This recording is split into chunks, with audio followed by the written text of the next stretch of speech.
today. And in order to have this mobilization, this activities, as it's going on, as it's increasing in its intensity, and to be convincing for the people, a lot of investments with huge amounts of money are being done inside the country. And of course, if people don't have any say in that, they are being spent without any limits, and all of that for the sake of whitewashing. Probably we can witness the name of Saudi Arabia in parallel with the entertainment and the sports, and probably not as for the violations, because they are trying to whitewash that. And but this doesn't deny the fact that the death penalties, which even includes the minors, is still going on inside the country.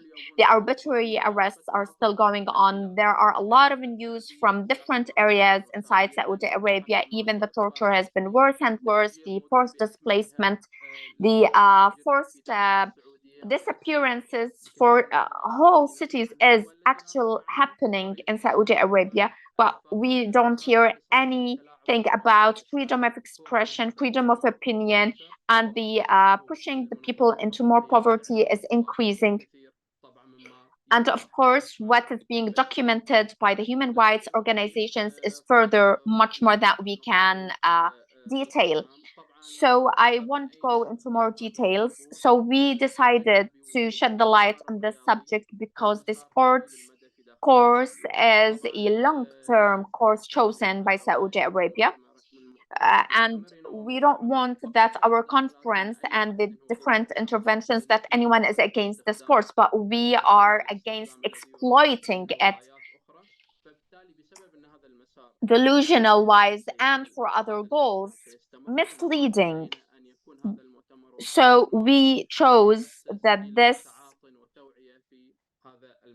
conference shed the light on this subject and spread awareness on this. This is not an innocent practice for that. It's politically driven, and it's one of the basic corners of the political practices in ruling the country. So we should also point out that the huge efforts practiced by Saudi Arabia, whether they were simple efforts today or tomorrow, I believe they are blessed. And we, as activists or institutions or organizations, we should do such steps because they are totally authentic, and this is known by everyone.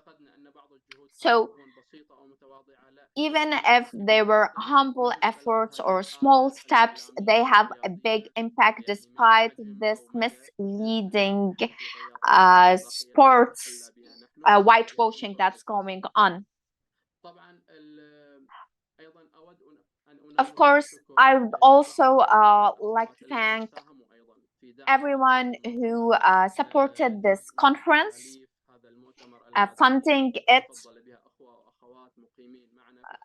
who are in the diaspora. We highly thank them for their contribution, constructive efforts. And before we begin, I would like to thank all the participants who have joined us today and who will join us tomorrow, and those who started joining us starting from 2020 and up to today in the fourth conference, our participants and everyone who proceeded in that. You are a part of this public awareness of what's going on in our country and in directing them,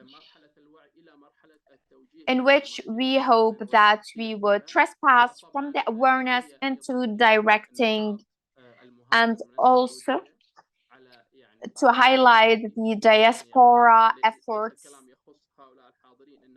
and not only strictly to those participants, to highlight that despite everything that's going on for our families, despite the pressures being exercised by the Saudi authorities, however, this activity is being carried on, and it is improving its mechanisms. And that's why I would like to thank all the activists, whether here or at any other place, and all of our families who and people who are hearing us from inside the country.